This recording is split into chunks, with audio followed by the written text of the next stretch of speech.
puff pastry, caramelized apples, caramel, and if you're feeling extra kinky, throw a little ice cream on top.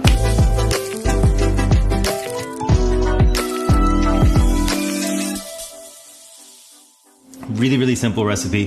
Buy the puff pastry ready-made, make the caramel yourself, slice the apples yourself. I use this fancy doodad, which I think everybody should have, but you don't have to. You can do it by hand, just using a sharp knife. In a pan, I've got half a cup of sugar going. I want to bring that to a dark, dark caramel before I lay that in my pan. And just so you guys know what's going to happen here, I'm going to throw the caramel down inside of here. While that caramel is still warm, I will arrange my apples on top in a pretty design. You don't have to do that. You can literally just cut your apple into quarters and lay the quarters down and lay the puff pastry on top. Really, really easy recipe that will stun people when you present it to them. So let the caramel keep going. I don't add any water to my caramel. I just put in the sugar dry and then just on a low, low heat, let it kind of do its thing. And while that's going, I'm gonna cut this apple. Get on the mandolin, just keep your fingers out of the way. They make guards for these things. If you're not comfortable using your bare hand, then use the guard because it will fuck you up. Here I have a simple cast iron skillet. You can use a different dish if you want to use a different dish.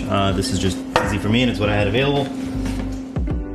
There's no cream here, there's no butter here, it's just caramel. Don't add too much to it because it'll mess up your apples. It's important to me how this looks because I'm a chef, you are not a chef, so you just gotta get the apples in the thing. So guys, I'm just in a roundabout fashion, just layering the apples in.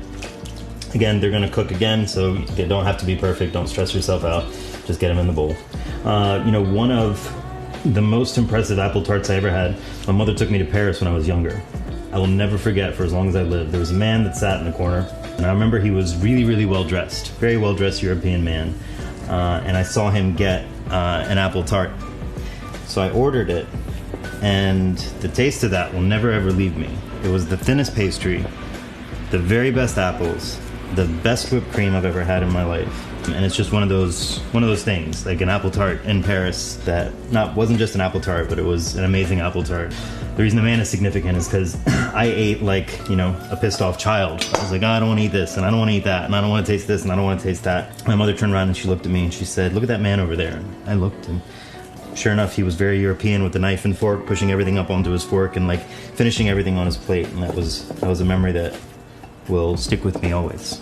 So my apples are layered in the pan beautifully. I've got a little piece of puff pastry here that I've cut to match the size of this. I did not make this puff pastry. I bought this puff pastry because I love myself, and making puff pastry is a nightmare, so pay somebody to do it.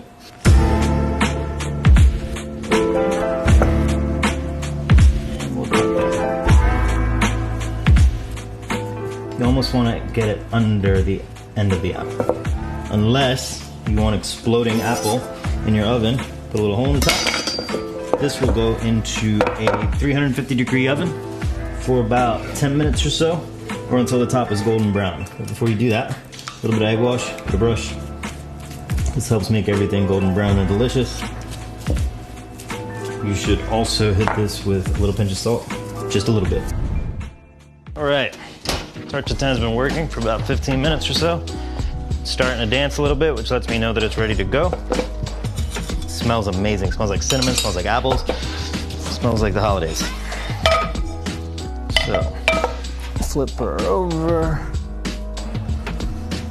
And it's almost like I've done it before. We're not done yet. A little bit of powdered sugar over the top. This off with a good dollop of whipped cream. Apple Tarte Tatin, I'm pretty happy with that.